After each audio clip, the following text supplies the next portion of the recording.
Sunday ആയിട്ടൊരു ഫിലിമിന് പോയാലോ? കുറേ നാൾക്ക് ശേഷം ഫാമിലി ആയിട്ടൊരു ഫിലിമിന് പോകുന്നത് ഇപ്പോഴാണ്. എനിക്ക് പിന്നെ പഞ്ച്വാലിറ്റി കൂടുതലായതുകൊണ്ട് ഫിലിം തുടങ്ങി 10 മിനിറ്റ് കഴിഞ്ഞപ്പോഴാണ് ഞാനവിടെ എത്തിയത്. അപ്പം ഞാൻ കാണാൻ പോയ മൂവി സാസാണ് കേട്ടോ. ലേറ്റ് ആയതുകൊണ്ട് തന്നെ എനിക്ക് അവിടെ എത്തും വരെയുള്ള വിഷ്വൽസ് ഒന്നും എടുക്കാൻ പറ്റിയിട്ടില്ലായിരുന്നു. ഈ ഒരു വിഷ്വൽസ് തന്നെ ഇൻ്റർവൽ ടൈം ഇപ്പോൾ എടുത്തുകൊണ്ട് ഇങ്ങനെ കിട്ടി, ഇല്ലെങ്കിൽ അതും കിട്ടില്ലായിരുന്നു.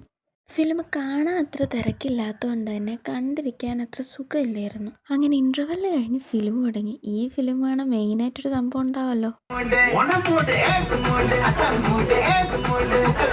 അങ്ങനെ ഫിലിം കണ്ടു കഴിഞ്ഞ് ഒരു വീഡിയോ എടുക്കാമെന്ന് വിചാരിച്ചപ്പോൾ കാറുമായിട്ട് എൻ്റെ മാമ അങ്ങ് എത്തിയായിരുന്നു. പിന്നെ നമ്മൾ പെട്ടെന്ന് കയറായിരുന്നു. കാരണം അവിടുത്തെ സെക്യൂരിറ്റി പെട്ടെന്ന് കയറാൻ നിർബന്ധിക്കുകയായിരുന്നു. അവിടുന്ന് നേരെ വണ്ടി കൊണ്ട് നിർത്തിയത് ഒരു ഹോട്ടലിൻ്റെ ഫ്രണ്ടിലാണ്.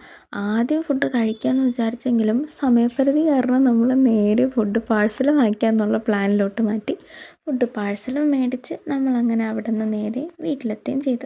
ബൈ ദ ബൈ പരിചയപ്പെടുത്താൻ വരുന്നു, ഇതാണ് എൻ്റെ അനിയൻ. അപ്പോൾ ഇന്നത്തെ വീഡിയോ ഇത്രയേ ഉള്ളൂ. ബാക്കി അടുത്ത വീഡിയോ കാണാം. ബൈ.